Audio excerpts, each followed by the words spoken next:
Información, análisis y entrevistas. Profundidad con una mirada panorámica. En Línea 1.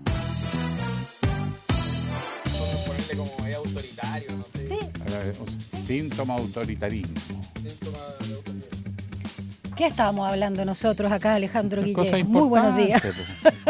Sí, uno trabaja cuando no está al aire. Sí, ¿Cómo está pues, Daniela Figueroa muy bien. Videla? Muy buenos días. Muy buenos días, Alejandro Guillén. La veo Alegre alegre, estoy. muy optimista. Desperté con Beethoven hoy. Oye, qué bueno. Nada que decir, ya. Un poquito sordo era así. Hablaba, pero no escuchaba. Pero imagínate todo también lo que compuso, incluso cuando estaba perdiendo de memoria, el oído. de Increíble, memoria. no. Magistral. Bueno. Miércoles 13 ya. Mira. Uy, no, pero es miércoles 13. No, Ya, sí, salvamos. Estamos en línea 1, entre paréntesis, que se va por supuesto, usted está en Radio Usacho 94.5, pero también estamos en el canal 50.2 de la televisión digital abierta. Y, bueno, diariousach.cl, Santiago TV 50.1, Sapin 173, Mundo 522 y todas las redes sociales disponibles para informarle como a usted le conviene. Así es. Amaneció bien, en todo caso, Amanecí sí bien, que pero sin frío, debe ser el tiempo. Sí, está agradable, pero estábamos conversando fuera de micrófono antes de salir al aire, Alejandro, que igual nos gustan las 4 estaciones y como que este agosto no ha sido muy invierno, porque andamos con cosas. No, gusta el espíritu de Vivaldi. Eso, las 4 estaciones. Las 4, bien marcadas. Pero no ha sido así. Tenemos ahora agradable, porque la mañana no es tan fría, 7,2 grados, eso sí, con 100% de humedad, y la temperatura máxima prevista para este día miércoles es de 24 grados. Nubosidad parcial durante toda la jornada, y mañana, jueves 14, último día hábil de esta semana, vamos a llegar a los 19, o sea, bastante más invernal dentro de... La mañana despejada, nubosidad parcial durante la tarde. Y el viernes feriado, viernes 15 de agosto por la Asunción de la Virgen, ahí un feriado católico, va a haber lluvia, sobre todo en la madrugada, y se va a mantener poquitas gotas durante la mañana y retoma durante la tarde y noche, por lo menos acá en la capital. Bastante necesario. Vamos con... ¿cómo está el...? Un datito primero. Sí, eso, el aire. Hay alerta ambiental, el aire está malo y por lo tanto las autoridades están draconianas fiscalizando el uso de cualquier artefacto que contamine. Ya, sigamos. Y la restricción para hoy. 0, 1 con y sin 0, 1, 2 y 3, me refiero a eso yo.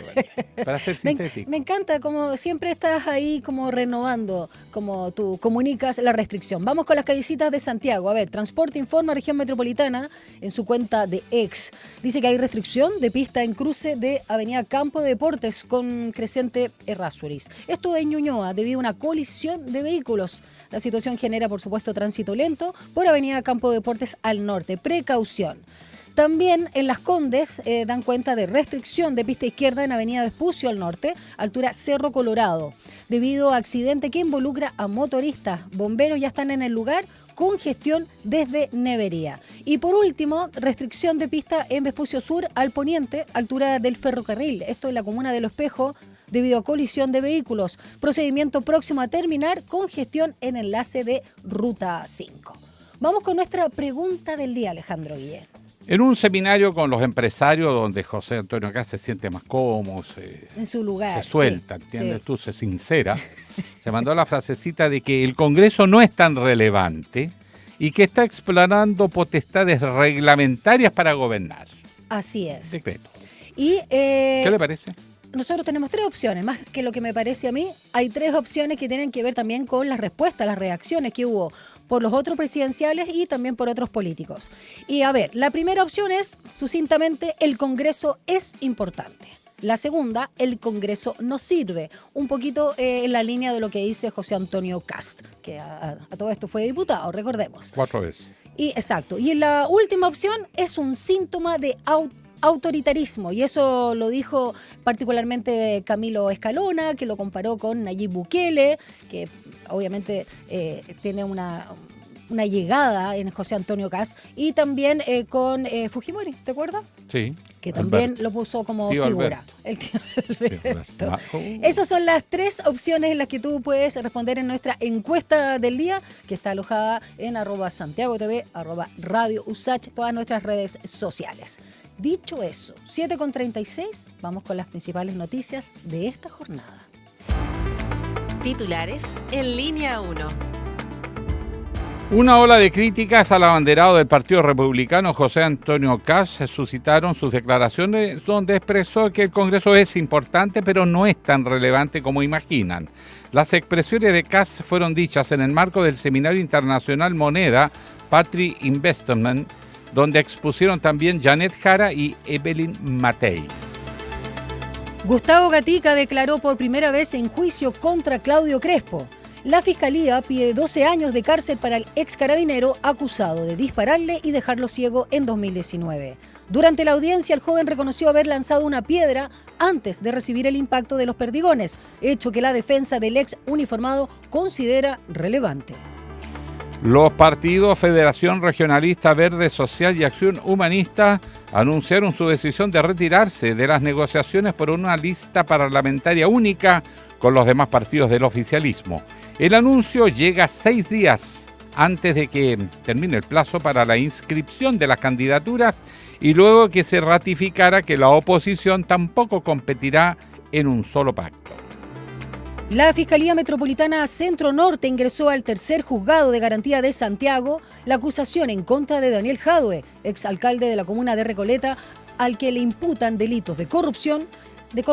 Y la persecutora Giovanna Herrera presentó una acusación formal contra Jadue por delitos consumados de fraude al fisco, estafa y cohecho, por lo cual pide penas que suman en total 18 años de cárcel. El Consejo Municipal de San Miguel aprobó este martes que la avenida Salvador Allende vuelva a llamarse Salesianos por 5 votos a favor, 4 en contra. Según el argumento del municipio, esto responde a una profunda demanda ciudadana por recuperar la identidad y la memoria de su barrio. El presidente Gabriel Boric encabezó este martes el conversatorio estudiantil Construyendo Futuro Laboral, oportunidades para el empleo joven, donde entregó una declaración pública a los medios de comunicación reconociendo que en su gobierno todavía quedan tareas pendientes en materia laboral. Tenemos que crear más empleo, por cierto. Estamos trabajando firme en eso. Estamos haciendo también todos los esfuerzos para que las personas que están estudiando ingresen además a trabajos formales, señaló el mandatario. La justicia argentina identificó 11 nuevas víctimas fatales por el uso médico de fentanilo, contaminado eso en distintos hospitales del país, y elevó así el número total de fallecidos por esta causa a al menos 87 pacientes. Según la investigación, se trata de pacientes que murieron tras ser infectados con bacterias multiresistentes que fueron halladas en ampollas de fentanilo producidas por el laboratorio argentino HLB. 7:39. Un diálogo a fondo. Entrevistas en Línea 1.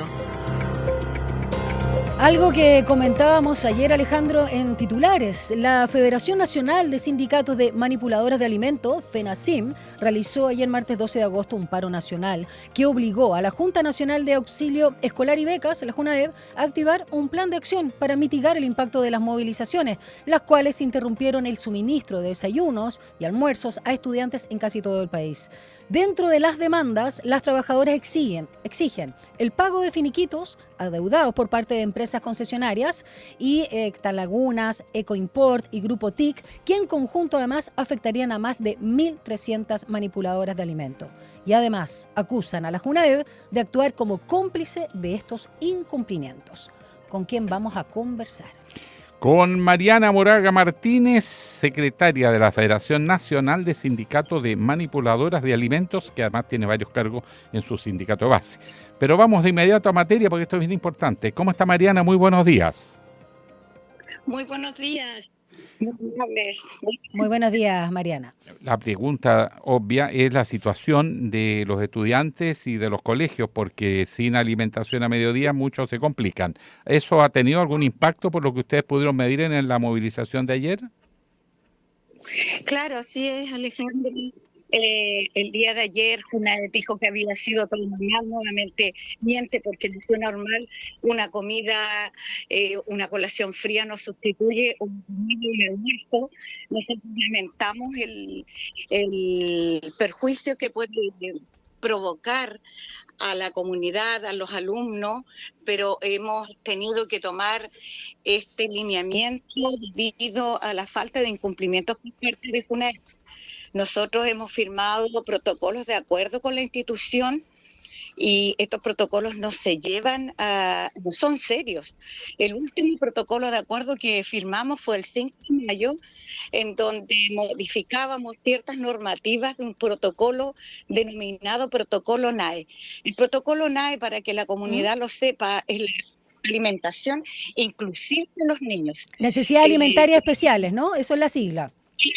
Exactamente, niños que tienen necesidades especiales, en la cual nosotros no nos oponemos a la preparación de ellos. Nosotros nos oponemos es que las condiciones no están dadas para poder atender esas necesidades especiales. Entonces, cuando le decimos a la JUNAEP, mire, ustedes nos están pidiendo que nos hagamos cargo de 38 alergias alimentarias, que nos hagamos cargo de los niños con alergia al gluten, a la lactosa, a los niños TEA, ya todas las patologías, incluso necesidades religiosas, culturales. Claro, está bien, pero ¿en qué condiciones se lleva a efecto este protocolo NAE? Eso es lo que le preguntamos a JUNAEP cuando ellos ya habían firmado y concretado esta modificación de alimentación. Entonces terminamos haciendo un programa sobreexigido para nosotras, en donde nosotras, para que todos puedan comprender, hacemos la preparación de una manipuladora por cada 70 niños. Entonces, si nosotros 70 niños los atendemos y tenemos que hacer 10 minutos diferentes, es complicado, donde no están las infraestructuras y no están dadas las condiciones para poder trabajar y dar las exigencias que nos impone JUNAEP. Se modificó este protocolo y aparece nuevamente asignándonos estas comidas para que nosotros podamos prepararlas, pero ¿cómo lo hacemos si no tenemos los espacios? No tenemos nada que nos acomode para poder cumplir con estas exigencias. Además está el pago de finiquito, de muchas trabajadoras, de empresas contratadas por JUNAEP, y JUNAEP dice que no pueden hacer nada. Mariana, eso no puede ser. Podemos ir por parte, ya vamos a adentrarnos en lo que la deuda, ¿no? El pago de finiquito, pero quedémonos en lo que acaba de mencionar Alejandro, ¿no? Los cuestionamientos al programa NAE, de necesidades alimentarias especiales. Tú has hecho énfasis en que no cuentan con el espacio, que hay una sobrecarga también laboral, porque cada manipuladora de alimentos hace comida finalmente para 70 estudiantes, niños, sobre todo, y adolescentes. Aparte de el espacio, la infraestructura, que por supuesto es vital, los insumos para las personas celíacas o personas que no tienen ciertas alergias, ¿se los provee JUNAEP? ¿Es un tema también de capacidad humana o también de los ingredientes, de las dificultades? Cuéntanos un poquito más en detalle, porque también JUNAEP sostenía que los casos contemplan solo un 0,06% de los beneficiarios. Podría ser que en algunos jardines infantiles no estén esas condiciones, pero ¿qué pasa en aquellos que están? Estamos hablando de jardines infantiles donde las trabajadoras manipuladoras de alimentos también atienden la comida convencional, y a las tías profesionales del jardín y a todo su personal de cada jardín infantil. Entonces, cuando hablamos de que sí, efectivamente, no siempre llegan los insumos, no llegan en su totalidad, porque para los efectos de la comunidad los insumos tienen que llegar en una totalidad de un 100%. Claro. Estamos hablando de la materia prima y nunca es así.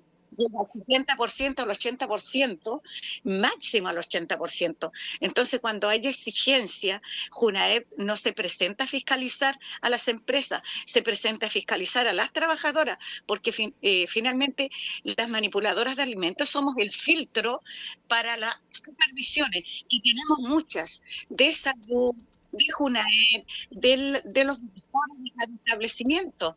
Entonces, estamos mediáticamente siempre expuestas como que nosotros somos las que no cumplimos con el programa, las trabajadoras, pero si a nosotros no se nos dan las condiciones, no podemos cumplirlas. Claro, se entiende. Mariana, me ha tocado, bueno, no ahora que soy otra vez periodista, pero en alguna época me tocaba ir a colegios para ver cómo estaba funcionando y uno de los temas era obviamente las colaciones. En algunos colegios yo veía que la composición de la alimentación del día no tenía siempre los mismos equilibrios. ¿Las dietas que se está dando en los colegios corresponden realmente a las necesidades de los niños o están muy marcadas por el tema costo, oportunidad, etcétera? ¿Qué calidad tiene la Claro, dieta? claro, Alejandro, eso también tiene una repercusión porque las dietas vienen desde Junaed. El equipo de nutricionistas hacen que las dietas que vienen tengan las calorías necesarias, las proteínas necesarias en el día a día. El carbohidrato tiene que ir acompañado de una proteína, la Claro. cual se prepara en el día a día. Pero cuando los productos son de mala calidad, ¿qué se puede hacer ante eso? La comunidad deja muy mal parado de que les dan un pollo duro o que no les dan la legumbre como corresponde, pero también aquí influyen las marcas que se trabajan por parte de las empresas concesionarias y ante eso las trabajadoras preparamos lo que las empresas envían. Y eso no depende de nosotras, eso depende plenamente de Junaed y sus fiscalizaciones a las empresas concesionarias. Mariana, bueno, recordamos que estamos conversando esta mañana en línea 1 con Mariana Moraga Martínez, secretaria de la Federación Nacional de Sindicatos de Manipuladoras de Alimentos, FENASIM, que es tanto PAE como PAP, o sea, el programa de alimentación escolar como el programa de alimentación preescolar, y además presidenta del Sindicato de Manipuladoras de Alimentos, doña Isidora. Respecto, quiero retomar lo que nos habías hablado, ¿no? El pago de finiquitos que están adeudados por parte de empresas que además son concesionarias y hablan de 1.300 trabajadoras afectadas. Y ustedes también dicen que Junaed es cómplice de esta situación. Estas 1.300 trabajadoras afectadas, ¿en cuánto periodo? Son personas que fueron despedidas y quedaron con menos, digamos, personas trabajando, manipuladoras. Cuéntanos un poco ahí la realidad porque desconocemos. Bueno, la realidad es que Junaed hace licitaciones cada 3 o 4 años a Ya. empresas concesionarias. Ellas hacen el filtro de limpieza. Se supone que cuando dentro de todas de la licitación, las empresas tienen la solvencia económica para poder licitar.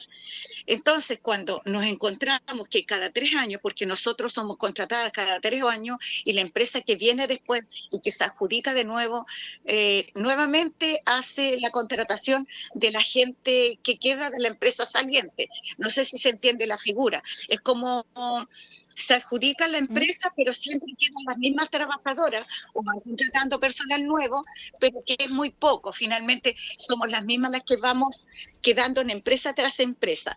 Cuando termina una empresa y se va, ahí en ese instante las empresas tienen que finiquitar a sus trabajadoras. Y ahí es donde queremos llegar en esta problemática que presentó la empresa Las Lagunas, la empresa TIC, están varias empresas que no le han pagado a sus trabajadoras por 2 años. Ya llevamos en la espera de que se solucione.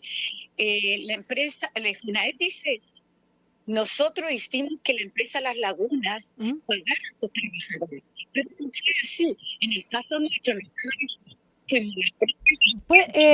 Mariana, se te escucha pésimo. ¿Puedes ahí un poquito, De ruido. sí, separar quizás el auricular? No sé si estás con manos libres, que la última parte no alcanzamos a escucharla bien, con claridad. no tengo Ahí, manos ahí está, libres. Ahí sí, está ahí mejor. sí. Ya, y entonces Junaed No, dice que... Mire, Junaed dice que ellos no son responsables de que las empresas no paguen. Cuando las trabajadoras se vieron ante eso, tuvieron que judicializar sus requisitos de trabajadoras. Ya, ok. Sí. ¿Cuánto gana Una- promedio una No sé si se manipuladora? entiende. Nosotros judicializamos. Perdón la pregunta de nuevo. ¿Cuánto gana en promedio una manipuladora de alimentos en el país? Las manipuladoras de alimentos tienen en promedio el bono manipuladora, que es el 50% del sueldo mínimo. Ese es el promedio que tenemos, el sueldo mínimo y nada más. Bien bajo. Mariana, la El última sueldo consulta. mínimo más un Sí. bono. Sí. Mariana, la última consulta de mi parte. El movimiento hoy ya se regularizó, todavía están con paro, y si se ha podido regularizar, entre paréntesis, la provisión de alimentos. ¿Cuál es la situación en este Miren, momento? el movimiento se hizo como una medida de advertencia. Las mujeres que estuvimos ayer en la calle, trabajadoras manipuladoras de alimentos, del norte a sur, es para demostrar a las instituciones, hacer llamado de una atención de que seríamos las mismas las que estaríamos en un paro indefinido en el caso de que Junaep y las instituciones no regularicen esto de una manera correcta, los compromisos se puedan cumplir. Nosotros seguimos en estado de alerta, no vamos a permitir que nuevamente se siga pisoteando los protocolos de acuerdo firmados por la institución Junaep, donde pasamos largas horas de la noche, hemos salido a la 1 de la madrugada incluso, firmando estos protocolos, hemos llegado a acuerdos y no se han cumplido. Muchas gracias, Mariana Moraga, secretaria de la FENACIM, Federación Nacional de Sindicatos de Manipuladoras de Alimentos. Bueno, abiertos los micrófonos. Saludo a todos los gremios. Ya, micrófonos abiertos acá en línea 1. Ya, gracias. Chao, que te vaya bien. Muy amable. Que pase buen día. Muchas gracias. 7 ya con 52. Un análisis profundo y con contexto. Llegamos a Estación Editorial. En política las cosas a veces son medias improvisadas, pero otras veces no. Por eso es que hay que ser bien atento para distinguir una vez de otra. En general, el mundo empresarial, que está muy inquieto por lo que está pasando, había logrado convencer a Kast que se deshiciera de Kaiser y que dejara en Kaiser la representación del totalitarismo, autoritarismo, los prejuicios y que el calladito. Seguridad y crecimiento. Nada más. Porque cuando se sincera, aflora la beta autoritaria que todos sabemos que tiene, más allá si está usted de acuerdo con eso o no, y por lo tanto genera tema, debate y ya como que el discurso se empieza a enredar, porque en Chile hay muchos temas pendientes y la gente muchas veces da por hecho que el candidato lo representa bien, pero cuando abre la boca de repente entra la duda. Exacto. La duda cartesiana.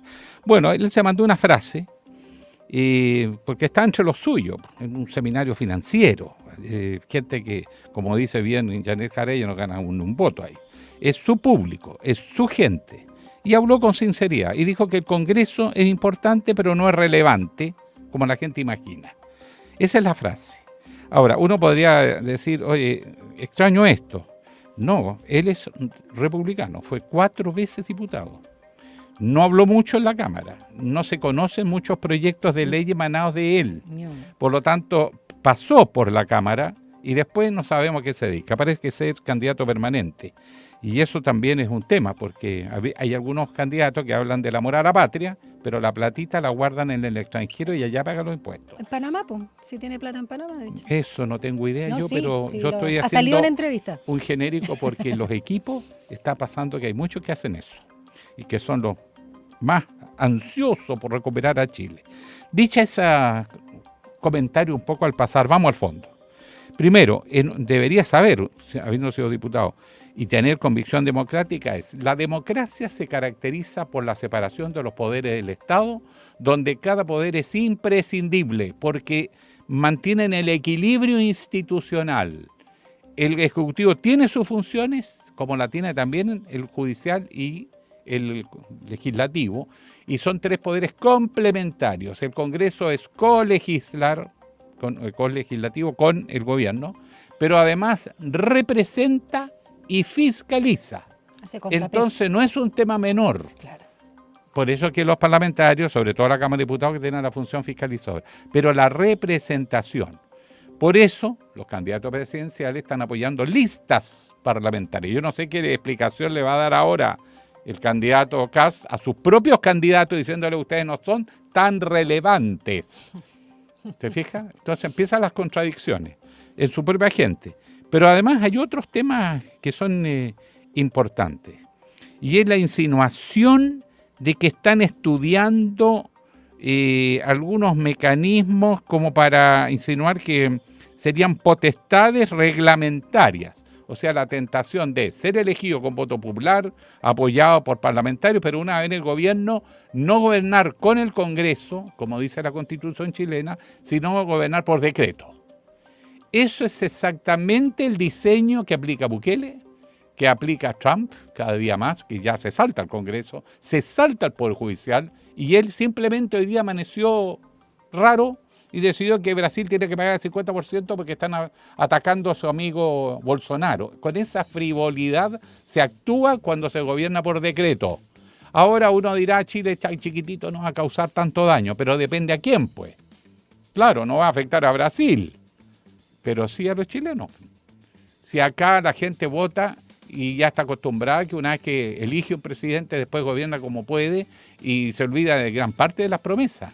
Y cuando surge la tentación autoritaria, porque el Congreso ya no cumple sus funciones y el Poder Judicial está intervenido, tenemos el camino derechito de la dictadura. Y la experiencia demuestra que el primer paso es elegir por voto popular, prometiendo mano dura en un momento en que la gente está desesperada por el crimen organizado y la delincuencia, que es verdad, pero después quiero también meter preso a los que opinan distinto, como hace Bukele, y donde en sus cárceles hay gente que fue detenida, y un chileno entre ellos que quedó menos mal que en Estados Unidos, lo alcanzaron a mandar, que los toman presos cuando van camino a la escuela a dejar a los hijos, se ven metidos en una cárcel, privado de toda libertad, de garantías constitucionales, y de repente aparece una cárcel en países que están prestando ese servicio. Ya hay varios países, no solo El Salvador, que está teniendo cárceles donde la ley norteamericana no entra. Bueno, Guantánamo se usaba para ese efecto en Cuba. Mandar a todos los presos políticos, porque como no están en territorio norteamericano, nadie puede increpar al presidente de acciones autoritarias. Bueno, es el camino pavimentado al autoritarismo. Uno podría decir, mira, no le va a resultar. Es que el problema es que hoy día ese diseño es internacional. Se está usando en Estados Unidos, se está usando en Argentina, se está usando en El Salvador, varios países europeos, Erdogan ni hablar, en Turquía, etcétera, del camino autoritario, y eso tiene regresos muy complejos, para no mencionar Venezuela o Cuba, sobre todo Venezuela, porque Cuba tiene una dinámica distinta, habría que estudiarla más. Pero eso, cuidado con las cosas que se deslizan, porque refleja lo que el candidato piensa. No olviden ustedes que en un foro de televisión, en las elecciones presidenciales anteriores, Kast habló de crear cárceles en Chile, con razones políticas, y también habló de cerrar todos los centros intelectuales y culturales que tuvieran pensamientos disuasivos de los derechos y de las libertades públicas. Se refería a los centros de pensamiento de izquierda. En otras palabras, esos deslices reflejan lo que de verdad siente y piensa ser un candidato. No es una frase al azar. ¿Y por qué la dijo? Porque está en un ambiente que todo lo que dijera se lo iban a aplaudir. Y porque en muchos sectores de poder en Chile está instalándose el virus del autoritarismo. Cuidado, atento a las lecciones de la historia. 8 de la mañana.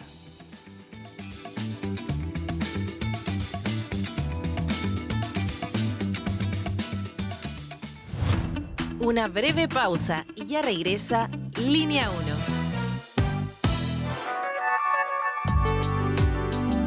Es la hora en Radio USACH. 8 de la mañana, en punto. Minbu presenta Historias de Barrio. Esta es una de las tantas veces que Pedro y Carlos entrenaron juntos en la Villa Panamericana. Dale, Pedrito, de aquí te haces viral para TikTok.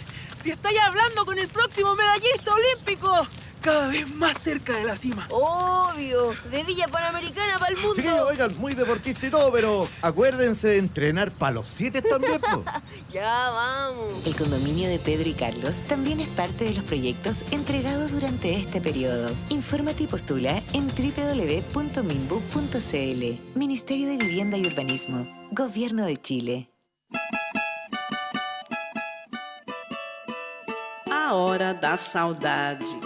Una mirada desde las africanidades al mundo, tejendo conexiones, raízes, influência, ritmos, arte y sabores por meio de la música.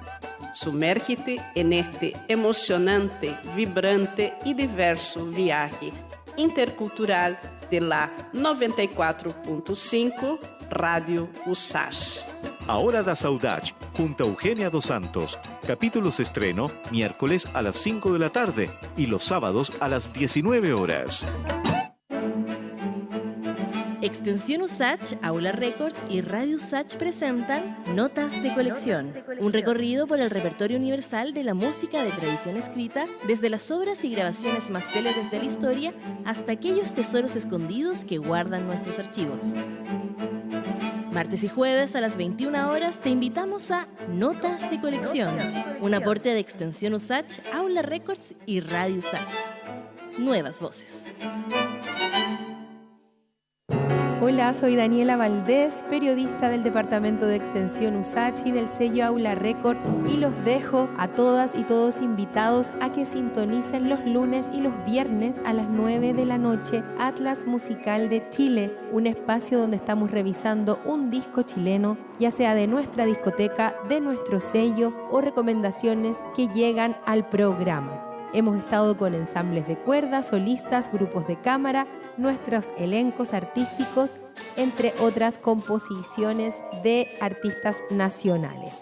Sintonicen entonces lunes y viernes a las 21 horas aquí en Radio USACH. Les esperamos.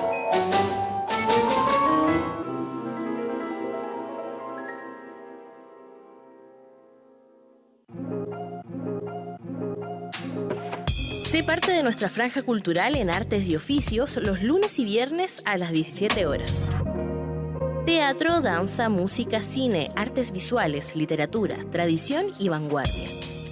En artes y oficios conocemos más del trabajo que existe detrás de cada creación realizada por las y los protagonistas del mundo artístico, cultural y patrimonial y de su impacto en nuestra sociedad.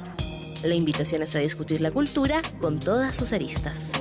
Juntémonos en la 94.5 los lunes y viernes a las 17 horas. Radio USACH, Nuevas Voces.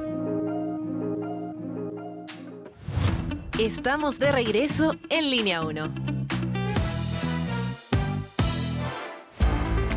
Titulares en Línea 1.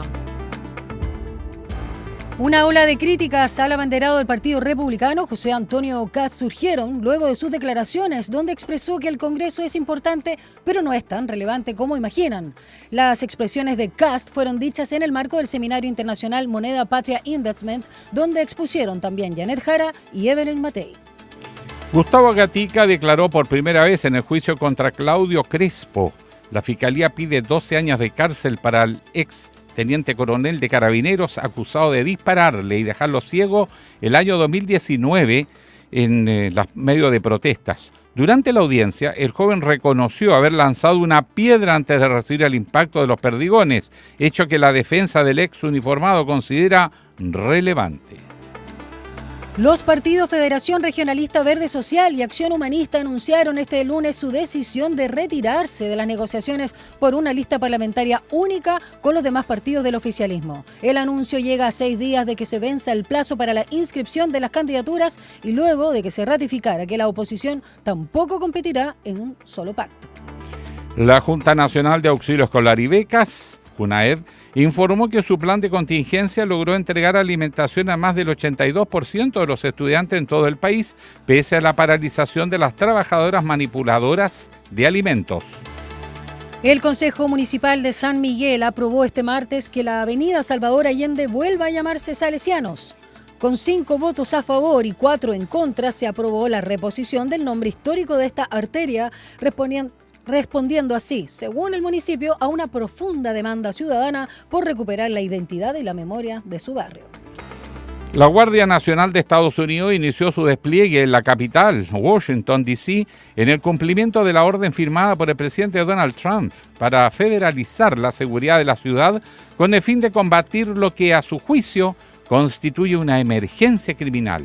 El pasado lunes, la alcaldesa Muriel Bowles informó que esta decisión es inquietante y sin precedentes porque los indicadores habían disminuido el año 2024 a niveles históricos. 8,6. Un diálogo a fondo. Entrevistas en Línea 1. Política. Las listas parlamentarias, Alejandro. Sí, no hay unidad, pero hay otros temas que abordar.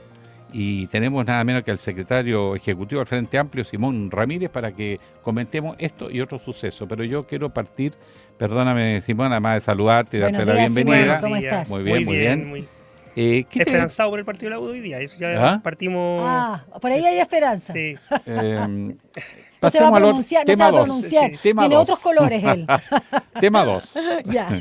¿Qué opina de las declaraciones de Kast de que el Parlamento es el Congreso? Ya que Ojo, tenemos de Congreso, no Parlamento. No, nosotros sí. Tenemos Congreso. El Congreso es importante, pero no tanto como la gente cree.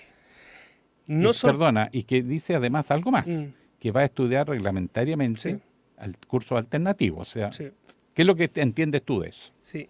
Después dijo que no, pero en la práctica lo que uno entiende con eso es que va a gobernar por decreto, digamos, o sea, o va a utilizar todas las herramientas que, o lo que la derecha alguna vez criticó también, que son como estos intersticios legales para poder utilizar facultades presidenciales para poder saltarse al Parlamento, eso le va al Congreso, lo que está planteando. No sorprende en el sentido de que Kast ha sido parte de esta internacional de ultraderecha, se ha articulado con ella. Hoy día Bolsonaro, que siempre fue uno de sus referentes, porta una tobillera electrónica porque luego que perdió las elecciones con Lula llamó a un intento de golpe de Estado que de hecho terminó con la toma de los 3 edificios de los poderes del Estado en Brasilia, lo mismo que Trump en Estados Unidos. Y por lo tanto creo que ese camino de erosión de la democracia en la práctica ha sido parte o ha estado muy vinculado a las relaciones internacionales que Kast ha forjado, pero también al desarrollo de su propio partido político. O sea, el presidente de su partido ha planteado, no tengo problema que Kast no pueda salir de Chile por acusaciones de derechos humanos, si eso nos permite controlar la delincuencia. Hoy día otro referente de él, Bukele, acaba de aprobar con su congreso, que es prácticamente la totalidad de él, la reelección indefinida de su mandato. Entonces es una práctica recurrente. Ahora, el Congreso no solo es algo importante, sino que yo diría es lo más importante para que esta república se pueda llamar una república democrática. Ahí está la expresión de la voluntad popular. Y creo que ha sido maltratado durante mucho tiempo. El poder del dinero se le ha impuesto al Congreso durante mucho tiempo.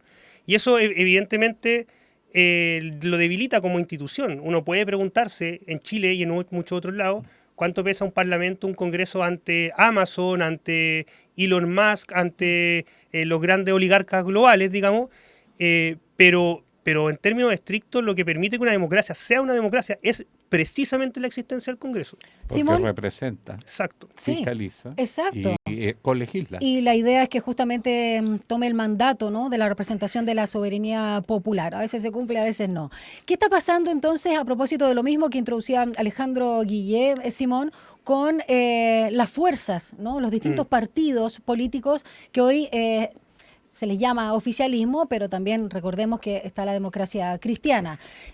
Porque Paulina Bodanovich, timonel del Partido Socialista, le bajó, digamos, el perfil, o como que fuera grave, que esté esta lista aparte, más chiquitita, con la Federación Regionalista Verde Social y Acción Humanista, que las dos se pueden conjugar, estoy parafraseando, perfectamente. Hablemos de la importancia de esta fuerza, más allá de algunos egos, obviamente de gente que se quiera reelegir, que es natural, pero cómo van a representar, sobre todo si es que llega eventualmente a gobernar la derecha.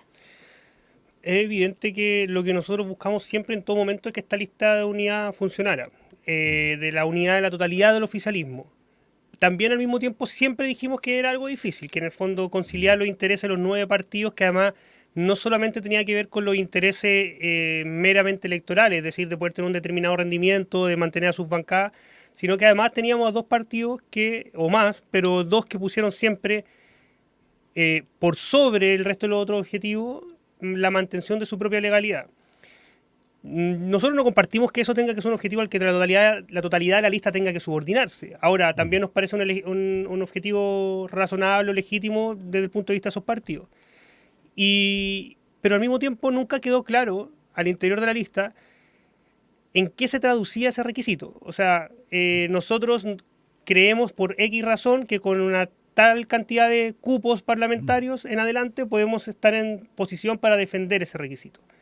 Entonces yo creo que esa opacidad respecto de cómo se cumplía ese objetivo creo que dificultó lograrlo, y en realidad todo indica que Acción Humanista y el FREVS, la Federación Regionalista, se van a sumar a otra segunda lista que en realidad ya existía también, de otros partidos. No sé, me imagino que está el Partido Igualdad, el Partido Popular, el Partido Humanista, el original, o no sé si el original, el que ha permanecido con el nombre, digamos. Y por lo tanto, claro, yo creo que no es el mejor escenario que era una lista única, pero tampoco es que esto se desmorona, porque además, a diferencia de lo que pasa en la derecha, donde tenemos una fractura que es total, acá tenemos toda la alternativa, el abanico parlamentario atrás de una misma candidata presidencial. Pero en esta elección, la cifra repartidora puede definirse por decenas de votos. Sí. O sea, de repente puede terminar, porque ha pasado. Acordémonos que el presidente de Chile que ganaron por 4.000 votos, don Pedro Aguirre Cerda, para dar un ejemplo. ¿Te gustó el libro? De Pedro Aguirre Cerda me he leído la biblioteca entera. Bueno, puede ser muy decisivo. ¿Tienen alguna estimación de la incidencia que estos partidos puedan llegar a tener? No está totalmente calculado ahora, porque además es muy incisivo, o sea, puede ser muy decisivo, pero también las elecciones parlamentarias tienden a estar muy determinadas por quiénes son los candidatos en qué distritos. No es, uno dice, bueno, los partidos sacaron tal votación en las últimas elecciones, y probablemente, de hecho, hay partidos pequeños que cuando uno los va a comparar a sus elecciones municipales, por ejemplo, como partido tienen poca atracción electoral, pero puede que tengan un buen candidato, que efectivamente eso sí genera un movimiento electoral relevante, pero entonces mientras uno no tenga esa claridad, es difícil estimar, porque las elecciones son muy distintas unas de otras. Pero sí, por eso digo, no es el mejor escenario era que hubiese una lista única, porque además hay 4 parlamentarios que hoy día van a buscar la reelección, que están dentro de los partidos que se... ¿Y por qué no se llegó a ese acuerdo? Yo creo que es un tema de la cantidad de cupos que se tienen en total y los que estaban demandándose. ¿Cuánto está pidiendo el Frente Amplio?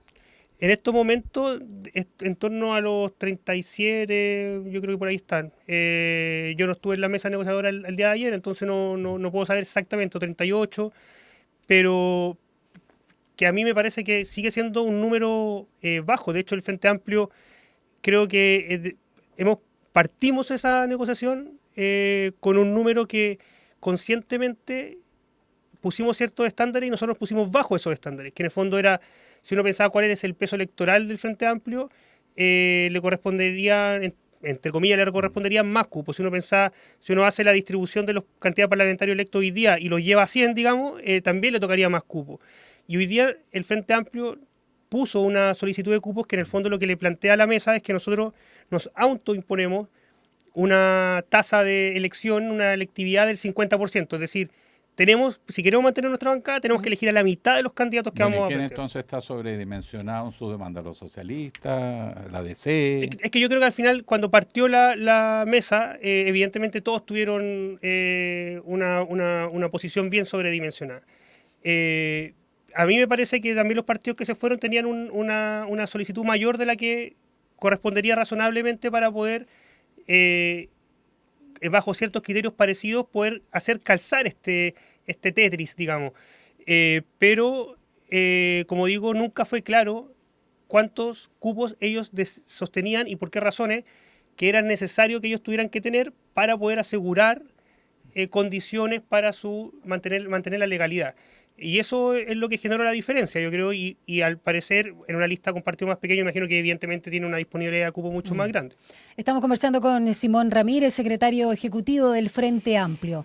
¿Qué pasó con la posibilidad de que tuviera un cupo por el partido Gustavo Gatica, que además está haciendo noticia por el juicio que comenzó ayer? Estuvo con nosotros y él había dicho en muchas entrevistas que sentía afinidad tanto con el Frente Amplio, y un tema generacional, por cierto, pero también con el Partido Comunista.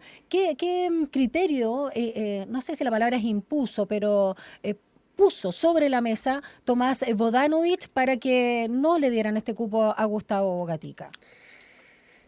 Primero, solo hacer una pequeña mención al juicio. Yo creo que esto que estamos viendo es muy importante para la mantención también, no solamente o sea, por un lado el respeto, cómo nosotros ponemos en valor el respeto a los derechos humanos, incluso allí donde las policías están ejerciendo su labor represiva, que es una labor que en el fondo el Estado le entrega, la sociedad completa le ha entregado. Ejercicio de la fuerza. Que es el ejercicio del monopolio legítimo de la fuerza, digamos, pero también tiene que ver con cuestiones básicas de la democracia y de entender el derecho a manifestarse y de los usos racionales de la fuerza, que además ha sido un caso muy emblemático por todo lo que sabemos de Gustavo Gatica, pero porque además Claudio Crespo se ha terminado transformando en un estandarte de la ultraderecha en Chile, y en el fondo él ha sido muy vociferante respecto de no tener ningún tipo de reconocimiento de sus hechos. Dijo que le importaba un comino. Sí, vimos esos entonces videos espantosos. creo que son espantosos y por lo tanto creo que esos tipos de juicios que pueden marcar eventualmente antes y después en cómo los países avanzan. Así que espero que esto pueda resolverse bien, que haya justicia, que Gustavo Gatica obviamente encuentre justicia y reparación, que me parece que es básico para que podamos construir un pacto social en común. Respecto a la pregunta propiamente tal, yo diría que acá no es que haya pesado un dictum, un mandato, que se haya golpeado la mesa por parte del alcalde. Mucho titular, y en ese sentido creo que esta noticia evidentemente, a propósito de la coyuntura, genera mucha atención y a los medios también les sirve para poder tener visitas, digamos, y así funciona el negocio. Pero la verdad es que esto tiene mucho más que ver con un proceso regular dentro de un partido y una conversación abierta y franca que también se ha tenido con Gustavo, de parte del partido. Donde él efectivamente también ha manifestado lo que tú planteabas, que en el fondo tiene que ver con que él le interesa estar en la lista de Janet Jara y que sienta afinidades por el Partido Comunista y el Frente Amplio. Lo cierto es que esta solicitud también llegó al partido en un momento 2 días antes, digamos. O sea, tarde. Yo no le quiero poner calificativo de tarde porque no creo que Gustavo tenga por qué saber necesariamente el proceso que ha venido desarrollando el partido, pero a los tiempos del partido llegó más o menos encima de la decisión. Okay. Y evidentemente esto genera ciertas complejidades porque en el contexto de la lista única teníamos que intentar de hacer calzar los intereses evidentemente del partido, los procesos que el partido llevaba 3-4 meses discutiendo a nivel nacional y en todos los lugares el tema de los cupos y cómo queríamos representarnos también en estas elecciones. Y además, en la solicitud de Gatica viene con un elemento más, que en el fondo es, él quiere legítimamente ser candidato por el Distrito 8 en particular. Sí. Y además como independiente, en la lista. En la lista, sí. Entonces, todo eso configura un escenario que el partido también pone sobre la mesa y nosotros, si bien reconocemos la figura de Gustavo, la valoramos, nos sentimos honrados de que el partido sea una alternativa para él. También es una conversación entre un partido, digamos, y Gustavo, que hay que llegar a poder conciliar esos intereses y a nosotros nos pareció relevante poder colaborar para que Gustavo esté en la lista, al mismo tiempo que se tomó la decisión de poder valorar también el proceso que ya venía desarrollando el partido y el proceso que ha desarrollado el partido en ese distrito. Que no solamente el distrito del alcalde Bodanovich, está el core más votado de Chile, está el concejal más votado de Chile, hay concejales en todas las comunas y eso es parte de un proceso y un trabajo que se ha venido realizando durante los últimos años con fuerza y con arraigo territorial. Digamos. Y la figura, solo para terminar, va a ser entonces Claudia Mix y Tatiana Urrutia las que van a competir por el Distrito 8. Ellas son las que han sido ratificadas por ahora en el partido. Depende, perfecto. Todo está abierto en términos de cómo se desarrolla la negociación, y los cupos que finalmente tienen los partidos. El que hayan salido 2 partidos también va a afectar en cómo se configura la lista. Entonces todo eso debería resolverse hoy día. Ahora hablemos de la candidata Janet Jara. Partió como caballo inglés, ¿no? Sin duda. La primaria la fortaleció. Mucha gente empezó a decir, mira, ella representa un liderazgo distinto, pero de repente da la sensación que se frenó en las encuestas y empieza a tocar techo. Mientras el oficialismo discute la lista parlamentaria por meses y la propuesta programática no se aclara y la candidata se ve enfrentada a tremendos foros donde no puede decir nada definitivo porque no está su programa. O sea, la están desgastando. Y por eso quizás decidió, retirarse, ¿no? De los foros. Sí. Evitar, además, va a puros foros donde huele... Sí, po. Huele a azufre. Del otro lado de la vereda. Huele a azufre, dice Simón. Tiene que ir a su gente por este tiempo, en todo caso. Hay un tema de diseño ahí. Bueno, en fin, la pregunta es para ti, no para mí. Yo creo que la candidatura está en rodaje, eso lo diría en este momento, porque es muy distinto haber sido la candidata del Partido Comunista a transformarse en la candidata de 9 partidos. Que son heterogéneos, que son muy difíciles, que en las mismas primarias vimos las diferencias que habían, que muchas veces son profundas en materia económica. Hay una discusión abierta y que hoy día se está ajustando. Entonces sí, yo creo que el proceso de construcción programática o de síntesis está en proceso de ir cuajando, y en términos de estrategias también, yo creo que en este sentido Janet Jara no había sido partícipe tan activamente de esta instancia, más poder debatir y conocer a los otros candidatos, pero ella misma lo planteaba, bueno, es momento también volver al lugar donde está su fortaleza, digamos, que es juntarse vincularse con la sociedad directamente, y generar ese proceso más de identificación con la ciudadanía, que finalmente son los que deciden las elecciones, no estos foros. Pero efectivamente, si bien no somos partidarios, esto lo decía el secretario general anoche en otra entrevista de nuestro partido, digamos, de estar mirando las encuestas semana a semana, como que al final la política se ha terminado volcando a que quien dirige la política no es la propia política, sino que es la academia del domingo, digamos, y eso... Sí. Y eso no parece ser lo más adecuado, digamos, para el funcionamiento mismo de la política. Es evidente que el envión como el que venía que partió y que tuvo la candidatura está en un momento más plano, y que tiene que recuperarlo. Ahora, se ha hablado harto, lo he escuchado harto el debate en torno a, bueno, por dónde crece la candidatura. A propósito de que es la única candidatura de izquierda, bueno, está la de Meo, si es que efectivamente logra su firma, entiendo que están en revisión, y la de Artés, pero ninguno de los dos está marcando tanto cuando uno ve la encuesta en la... Fuiste generoso con decir no tanto. Y ahí me parece que ahí la particularidad es que, claro, esa interpretación de la encuesta es una interpretación que, desde mi punto de vista, es una simple... traslado de los partidos a la sociedad. Entonces, si es que los partidos se organizan de izquierda a derecha y vemos que en la encuesta los partidos de izquierda a derecha suman tantos votos y a la derecha de Jara no hay nada, entonces no tenemos por dónde crecer. Esa es como la interpretación, y la verdad es que yo creo que lo que ha hecho muy bien Janet Jara es entender a la ciudadanía y por qué está prefiriendo tal o cual alternativa política, que no tiene que ver con un compromiso necesariamente ideológico con esa candidatura. Sería un error pensar que Chile y las personas se volvieron de ultraderecha o de una derecha populista porque Kast y Parisi tienen mucha votación. Lo cierto es que esos candidatos están respondiendo a ciertos problemas de la ciudadanía, probablemente además de sectores populares, de sectores más bien que viven con las dificultades del día a día, y en ese sentido...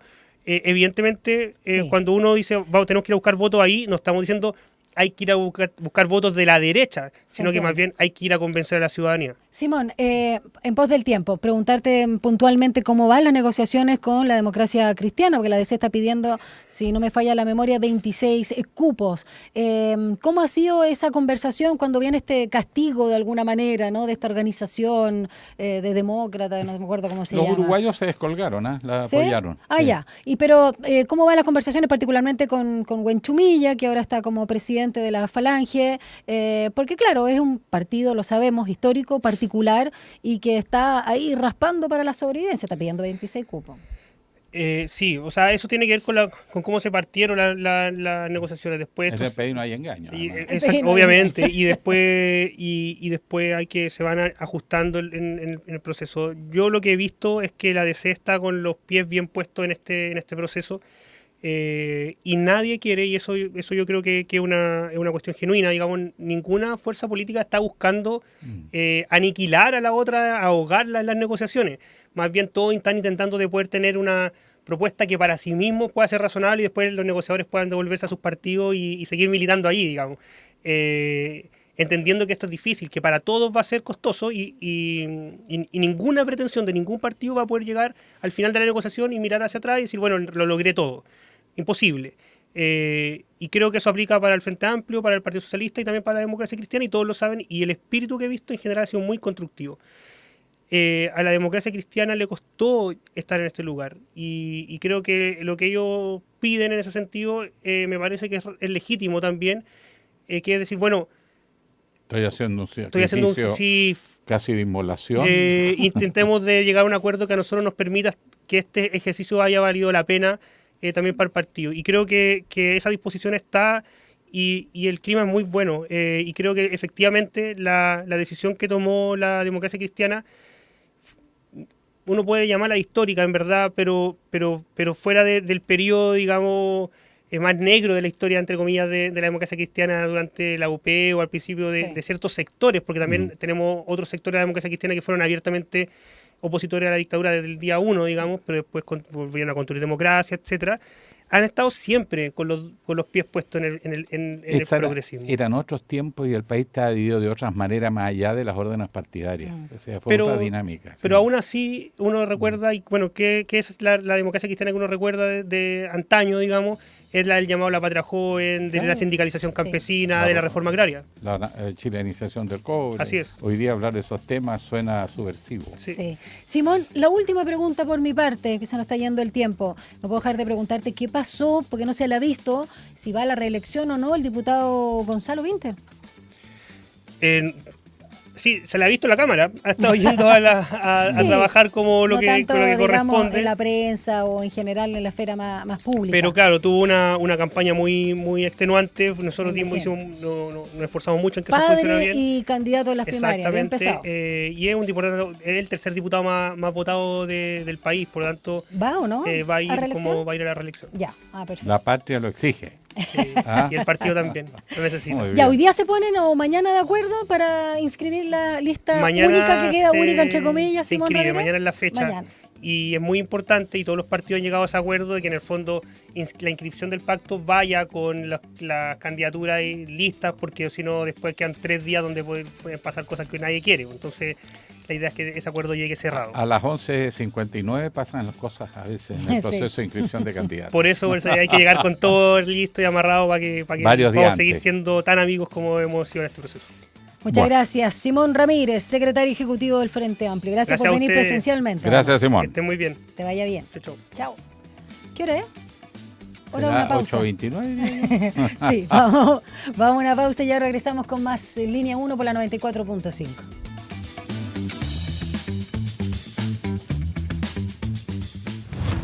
Una breve pausa y ya regresa Línea 1.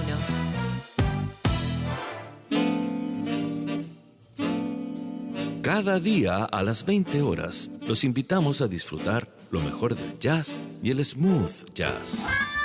Ahora Jazz, por la 94.5. Radio USACH.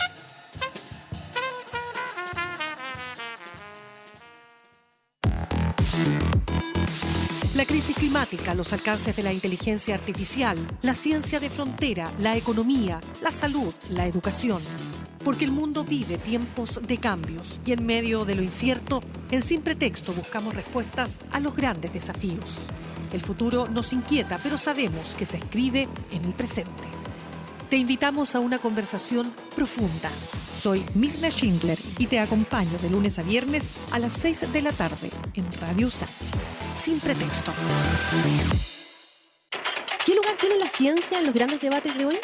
Hola, aquí les saludan Macarena Rojas Ábalos y Fernando Ortiz. Y queremos invitarles cada viernes a la 1 de la tarde a La Sociedad de la Ciencia, un programa que invita al diálogo y a la reflexión en torno al quehacer de la academia y cómo esta conversa con los distintos actores de nuestra sociedad.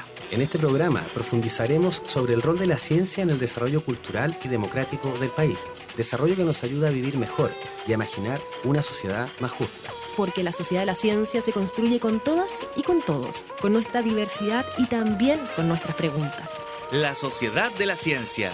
Capítulo estreno, viernes 22 de agosto, a las 13 horas, por la 94.5. Radio USACH. Nuevas voces, nuevas formas de escucharnos. Extensión USACH, Aula Records y Radio USACH presentan Notas de Colección, un recorrido por el repertorio universal de la música de tradición escrita, desde las obras y grabaciones más célebres de la historia hasta aquellos tesoros escondidos que guardan nuestros archivos. Martes y jueves a las 21 horas te invitamos a Notas de Colección, un aporte de Extensión USACH, Aula Records y Radio USACH. Nuevas voces. Hola, soy Daniela Valdés, periodista del Departamento de Extensión USACH del sello Aula Records, y los dejo a todas y todos invitados a que sintonicen los lunes y los viernes a las 9 de la noche Atlas Musical de Chile, un espacio donde estamos revisando un disco chileno, ya sea de nuestra discoteca, de nuestro sello o recomendaciones que llegan al programa.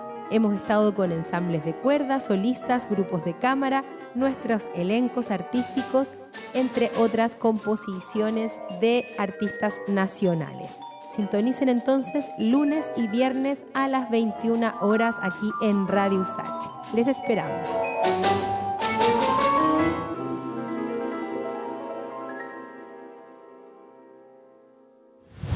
Estamos de regreso en Línea 1. La economía y tu bolsillo están en Línea Económica. Gonzalo Espinosa está aquí y lo cuenta todo. Buenos días, Gonzalo. Muy buenos días, Alejandro, Daniela, y también a todos los auditores de Radio USACH y también a la gente que nos ve por Santiago TV, que nos ve nuestra carita hoy en la mañana. Bien despierta. Bien despiertos. Bueno, en fin. Tengo varias cosas que contar, poco tiempo, pero varias cosas. Bueno, desde este 13 de agosto se implementa el uso de los prefijos definidos para los números desde los que se realizan llamadas comerciales. Ustedes lo han llamado de repente el día entero. Insistentemente. Sí. Los odio. Alejandro no contesta a nadie. De repente uno está esperando una llamada importante y está saltando y después, no sé, es una empresa. Las autopistas son feroces. Sí sé que estoy atrasado, pero llaman. Exacto. No les pago porque me pico. Entonces ahora se va a poder reconocer cuando se trata de comunicaciones no deseadas o spam. O muy deseadas también. Claro, muy deseadas también. Los computadores lo mismo. Te llega una oferta. En fin. Sí. Claro. Bueno, ahora las llamadas comerciales van a tener los siguientes prefijos.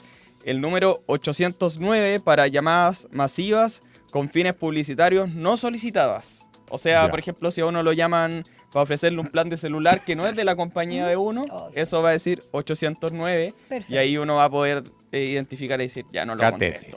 ¿Y lo que cobran?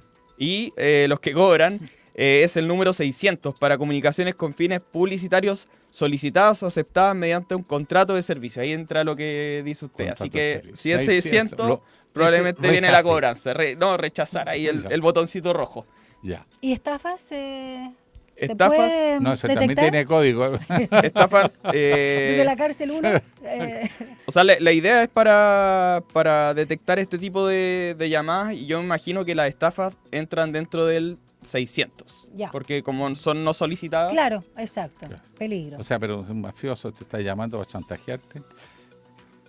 ¿A ti te pasó? No van a estar. Sí, a mí. ¿A quién no? Cualquier otro número. Oye, mira que se ve como animador de nuestro editor. Está ahí bailando. Nos está hablando por interno de que el 600 puede ser Hugo García Lagos. para las estafas. Reiterando. Ya, solo repetir los números. 890. No, ¿cuánto era? 809 para llamadas masivas no solicitadas y 600 para comunicaciones con fines publicitarios solicitadas. Ok. De Colina 1. De Colina 1. 20 años y un día. Eso. Ya, sigamos. Ahí con los prefijos. Les cuento que esta polémica por la eliminación del feriado bancario que ayer conversamos con Luis Mesina escaló hasta el Congreso y van a presentar un proyecto para reponerlo. ¿Ve que sirve, señor Cast? ¿Ve que sirve? Ahí queda evidenciado que el Congreso puede servir para parar ayudar. El carro cuando la autoridad abusa. Sí. No es solo que eliminan, sino que se toman atribuciones que no tienen. Exacto. Bueno, este proyecto va a ser presentado. Claro, después empiezan a eliminar otros porque también les pareció. Financiero.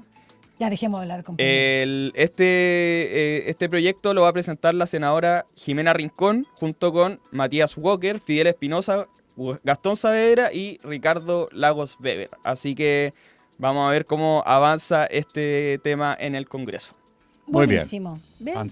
Haciendo la pega ahí los congresistas. Muy bien. Gracias, querido compañero Gonzalo Espinosa. Nos vemos luego en la agenda terminando el programa. Nos vemos. Son las 8:36. Un diálogo a fondo. Entrevistas en Línea 1. El presidente Gabriel Boric reconoció que su gobierno debe crear más empleos y que aún quedan tareas pendientes, haciendo referencia al proyecto de ley de subsidio unificado al trabajo. Y según explicó, esta iniciativa busca promover el trabajo decente y el empleo formal, con especial foco en personas jóvenes, mujeres entre 55 y 64 años y personas también con discapacidad. El tema ya se ha instalado en la campaña presidencial, generando debates entre los candidatos. Por ejemplo, José Antonio Kast y Evelyn Matei proponen bajar impuestos para fomentar la creación de empleo y también reducir considerablemente el gasto fiscal. Mientras que Janet Jara enfrenta críticas por el estancamiento laboral debido a que fue ministra del Trabajo hasta hace pocos meses. De este y otros temas de la política, ¿con quién vamos a conversar? Con el senador y expresidente de la Cámara Alta, Congreso Nacional.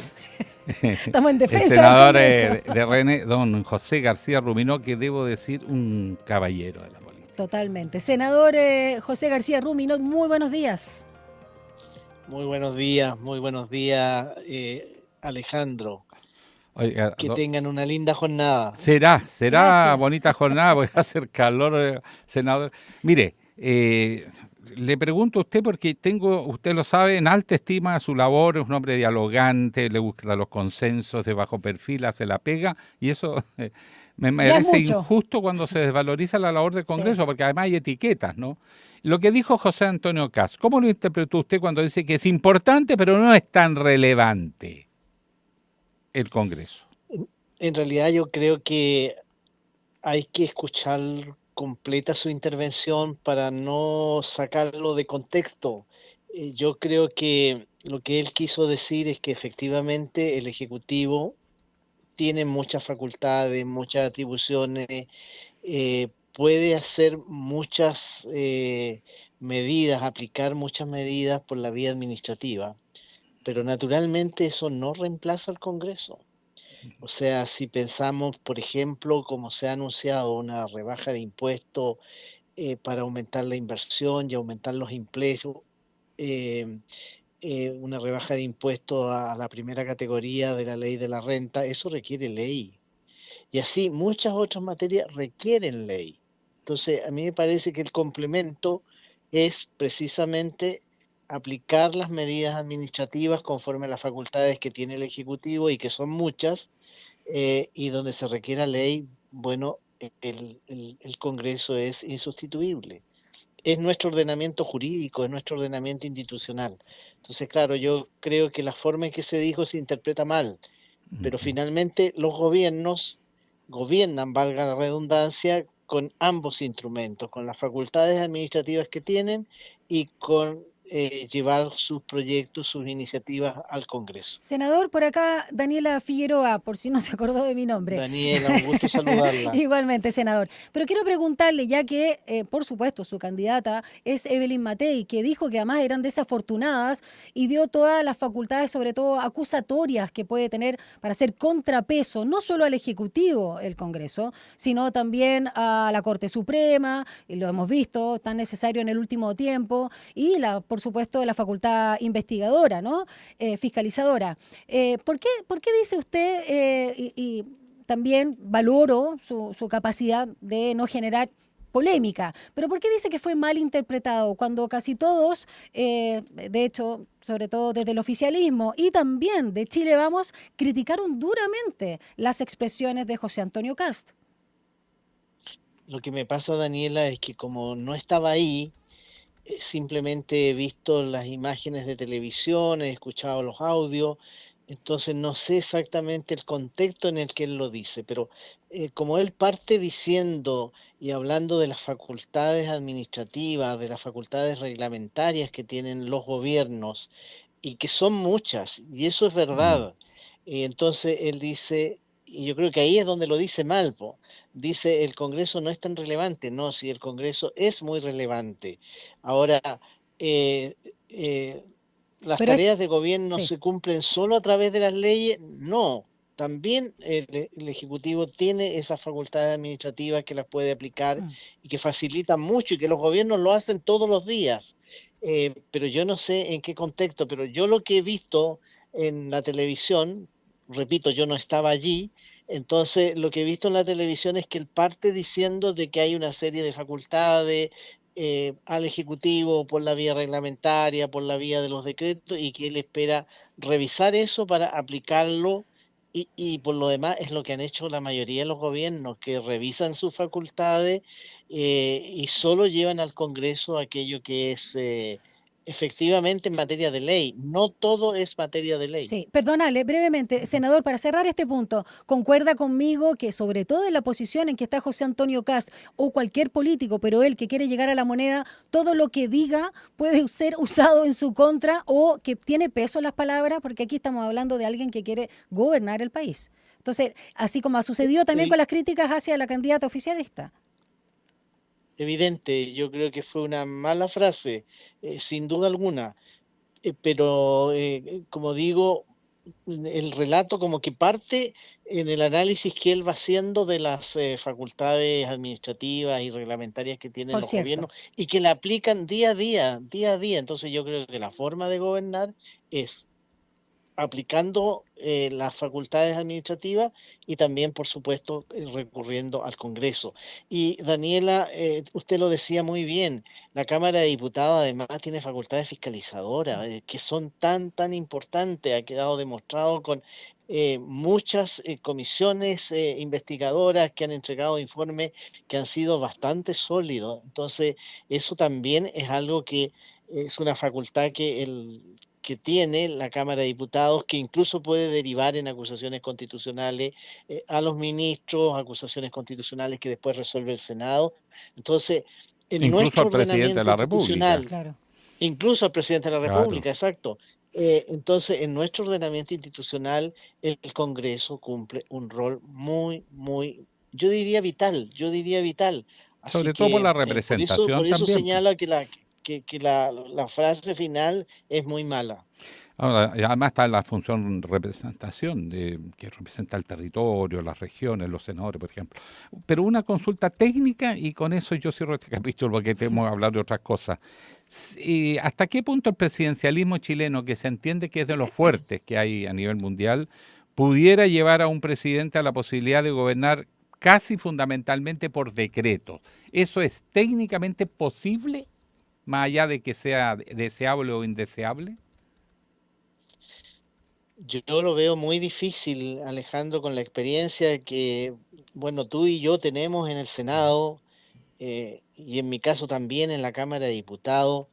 Es muy difícil que un gobierno no tenga iniciativas que sean materia de ley. Si las materias de ley además están contenidas en nuestra Constitución y están contenidas en nuestra ley orgánica.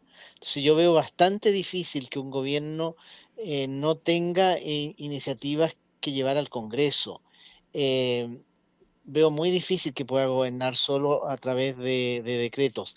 Que le facilita gobernar a través de decretos en función de estas facultades administrativas, sí, por supuesto, pero hay reformas legales y para eso se requiere el Congreso. Entonces, yo creo que la armonía entre ambos instrumentos debiera ser el ideal para poder hacer un buen gobierno. Senador José García Rumino, vamos entonces ahora a la crisis del empleo, los temas pendientes que reconoce el presidente Boric que hay en la materia. Por otro lado, las declaraciones del ministro de Trabajo actual, ¿no?, Bocardo, que desestima esta crisis laboral. Y vamos también, por supuesto, con algunas de las propuestas que ha hecho la candidata Evelyn Matei respecto al corte también fiscal y la baja de impuestos, que incluso en términos del ajuste fiscal es bastante mayor al propuesto por José Antonio Kast. Pero no entendí la pregunta, Daniela. No, pero un poco el diagnóstico, si no hice una pregunta propiamente tal. Pero quiero preguntarle por las propuestas, vámonos ahí de frentón, de Evelyn Matei. Habla de 8.000 millones de dólares de ajuste fiscal en 4 años, muy por sobre los 6.000 millones. En todo caso, el plazo que da Kast es de 18 meses, es más corto, pero ya de 6.000 millones. ¿Cómo se va a hacer? Y también el tema de la rebaja al impuesto de primera categoría al 23% y de un 10% para las pymes. Suena muy bien, pero ¿qué pasa con todos los proyectos, las políticas públicas que están corriendo, que se ha comprometido también este gobierno y que apuntan a una sociedad también más justa y con todos los subsidios involucrados? Es un recorte muy considerable, senador. No es fácil, pero tal como lo ha dicho Evelyn Matei, es posible. Mire, yo integro la Comisión de Presupuesto hace muchos años y por lo tanto puedo dar fe de que hay mucho gasto que es posible recortarlo, que hay programas que se arrastran de un año a otro y de una década a otra y que no representan nada, ningún beneficio concreto, ningún beneficio importante para muchas familias. Y por lo tanto, ese tipo de instrumentos deben revisarse, deben modificarse, deben reasignarse, pero lo que no puede ser posible es, como decisión macro, mantener altos niveles de déficit fiscal. Nosotros llevamos más de 10 años, yo diría 12 años, aprobando proyectos con déficit fiscal. ¿Qué significa eso? Que los ingresos no alcanzan a cubrir los gastos. ¿Y cómo se financia? Se financia con deuda. Y nuestra deuda pública ya está alcanzando niveles que se aproximan a lo que se llama la deuda riesgosa para Chile, que sería del orden de 45 puntos del Producto Interno Bruto. Senador, ese es el usted marco que... general. Sí. Entonces, por eso es que hay que ser cuidadoso con el gasto público y por eso es que yo creo que hay que reducir el déficit y eso significa reducir gasto y reducir donde es posible. No lo vamos a hacer ni en educación ni en salud, pero en otros programas, por ejemplo, fusión de ministerios. Si hemos venido creando muchos ministerios, pero no hemos fusionado otros. Entonces yo creo que sí es posible generar esos 2.000 millones de dólares de ahorro anualmente. Senador, yo conociendo la participación y la experiencia suya en la elaboración del presupuesto, ¿por dónde cree que hay espacio para apretar el presupuesto? Efectivamente hay ministerios que se han creado que son de papel, porque no tienen ni planta profesional siquiera, o son mínimas. ¿Dónde usted considera, mire, podemos apretar por este lado, cosas concretas? Porque esto genera incertidumbre en mucha gente que se van a suprimir programas sociales y la gente se asusta. Yo creo que, bueno, primero la fusión de ministerios. A ver, nosotros acabamos de crear el Ministerio de Seguridad Pública y se ha generado toda una polémica por los altos sueldos, los bonos, pero sobre todo por la falta de experiencia técnica, por la falta de que sean personas calificadas, que tengan los conocimientos adecuados para poder llevar adelante una labor que es tan vital para la ciudadanía, que es darle más seguridad, más protección y que de verdad disminuyamos los niveles de delincuencia y podamos combatir con éxito el crimen organizado. Esta era una función que estaba en el Ministerio del Interior y por eso el Ministerio del Interior se llamaba Ministerio del Interior y Seguridad Pública. Hemos creado un nuevo ministerio. Entonces, el Ministerio del Interior, la verdad que ha visto disminuir significativamente sus funciones. No podríamos llevar al Ministerio del Interior, pienso yo, el Ministerio Secretaría General de Gobierno, el Ministerio Secretaría General de la Presidencia y reforzar el Ministerio del Interior y de esa manera eliminar dos ministerios que hoy día no parecen que tengan tanta justificación con un Ministerio del Interior que ha acotado significativamente sus funciones.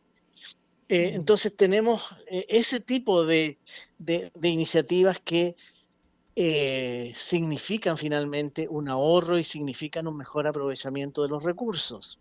Después está todo el tema de revisar aquellos programas mal evaluados por la propia Dirección de Presupuesto a través de distintos gobiernos de distinto color político. Por ejemplo, entonces, si son programas que vienen mal evaluados durante años, eso es realmente botar la plata. Pero ¿en qué parte, por ejemplo, hay especialmente ineficiencia en los programas? Perdón, Alejandro. Que yo preguntaba, para aterrizar bien eso, porque me parece, está claro lo de los ministerios, esa idea. La otra es, ¿qué programas son los que están mostrando más deficiencias? O sea, hay programas que sistemáticamente han sido mal evaluados. No tengo aquí en este momento el listado, porque además se va renovando año a año, son programas que se van evaluando año a año, pero hay programas que sistemáticamente a través del tiempo han sido mal evaluados.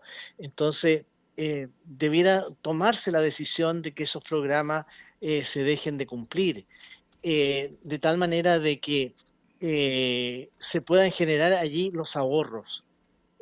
Yo también creo que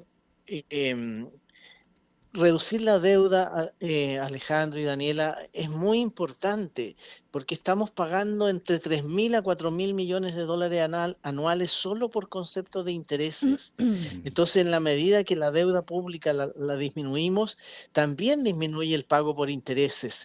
Y eso también significa finalmente una opción de ahorro, una opción de poder redestinar esos recursos a materias que son tan sentidas por la ciudadanía, como es la seguridad, como es la educación, como es salud. ¿Cuánto nos ha costado allegar mayores recursos para poder entregar un mejor financiamiento, por ejemplo, a la atención de las listas de espera?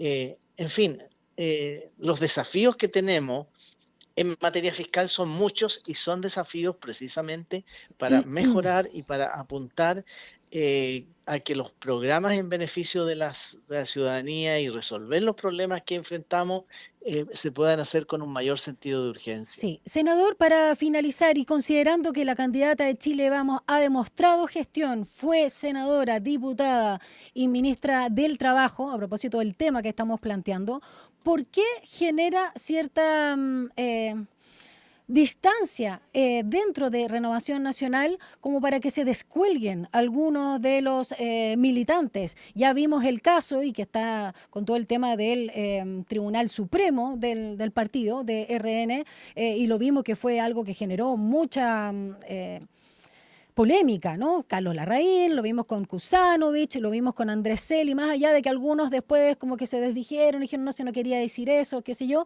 pero ahora vemos además el caso del alcalde de Tucapel, que es de Renovación Nacional, por cierto, Jaime Veloso, y que apoyarían a Kast. ¿Qué está pasando con la candidata Evelyn Matei? ¿O por qué no hay lealtad dentro de Renovación Nacional, para decirlo francamente? Yo creo que Renovación Nacional es un partido grande, amplio, y frecuentemente nos encontramos con situaciones como esta.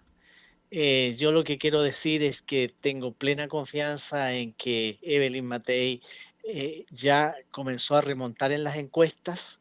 Creo que ha tenido intervenciones realmente brillantes, particularmente en el ámbito de la economía, en el ámbito social, de la creación de empleo, genera mucha confianza. Pero eso no se condice, perdón, no se tanto condice. por sus conocimientos como por su gestión. Sí. Entonces, ¿yo qué creo? Yo creo sinceramente que en la medida de que las encuestas vayan siendo favorables, que lo van a hacer en las próximas semanas, se Van va a a ir empezar a volver. recuperando. Se va a ir recuperando. Eso es realmente lo que yo creo. Ya. Ahora, hay personas que probablemente no van a volver porque se sienten lejanas de tantas Evelyn. Estoy pensando, por ejemplo, en el caso de Carlos Larraín, que en realidad nunca fue partidario de que Renovación Nacional proclamara como su candidata presidencial a Evelyn Matei. ¿Por el es quiotazo? probable que personalidades como él mantengan una opción diferente, pero yo siento que la ciudadanía está valorando, apreciando el esfuerzo que está haciendo Evelyn Matei. Si Evelyn Matei está haciendo un tremendo esfuerzo por el país y por lo tanto está confiando en ella, y yo tengo certeza de que va a repuntar fuertemente en las encuestas, y eso va a significar que muchos que hoy día se sienten lejanos, que muchos que hoy día están mirando para el lado, van a volver a apoyarla con decisión y con entusiasmo. Sí, el tema que no le quiten piso del propio sector, ¿no? Porque se debilita. Bueno, senador, siempre un agrado conversar con usted. Gracias, senador. Muchas gracias. Gracias, Daniela. Gracias, Alejandro. Un abrazo para ustedes. Muchas gracias. Muy amable. José García Rubinot, expresidente del Senado y senador de Renovación Nacional por la Araucanía. Así es, contratado. Son las 8:56. Vamos a revisar lo que se viene para esta jornada de 13 de agosto. Las noticias que marcarán la jornada. Ahora, la agenda del día. Hola, agenda. Vuelvo, rapidito. A las 9:15, el ministro del Interior, Álvaro Elizalde, junto a la directora de Senapred, Alicia Cebrián, encabezan la sesión del COGRID Nacional para abordar las acciones de preparación que se adoptarán para el periodo de mayor recurrencia de incendios forestales entre 2025 y 2026.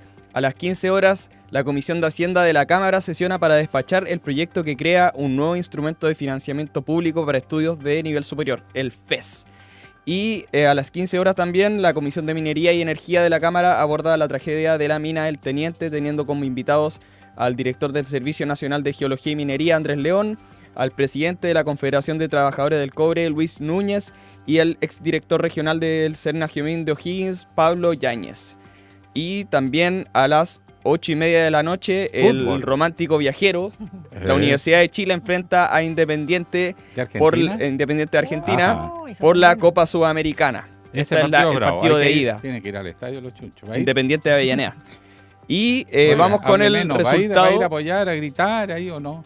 No, yo me quedo hoy día trabajando por línea 1. Es muy bien. Ese es tu equipo. Ese es mi equipo. Mi equipo en línea 1. Y vamos con los resultados de la pregunta del día por estas frases de José Antonio Kast, quien afirmó que el Congreso no está relevante y que explora potestades reglamentarias para gobernar, y le preguntamos a nuestro público qué le parecen estas declaraciones. Un 6% señaló que el Congreso no sirve, un 24% afirmó que el Congreso es importante y un 70% manifestó que es síntoma de autoritarismo. Clarísimo. Nuestro público está clarísimo. Bueno, nosotros nos despedimos con 10 grados a esta hora y vamos a alcanzar, dice la Dirección Meteorológica, los 24, así que se vistieron por capas, ¿o no? Se viene el calorcito. No, tú te sacaste el suéter. Sí, está más desagradable. Sí, no, yo me quedo en polera y está todo bien. Y quédense en nuestra sintonía porque ya viene Rodrigo Alcaíno con una nueva edición de Enlace USACH y Línea 1 mañana a partir de las 7:30. Chao. Nos vemos.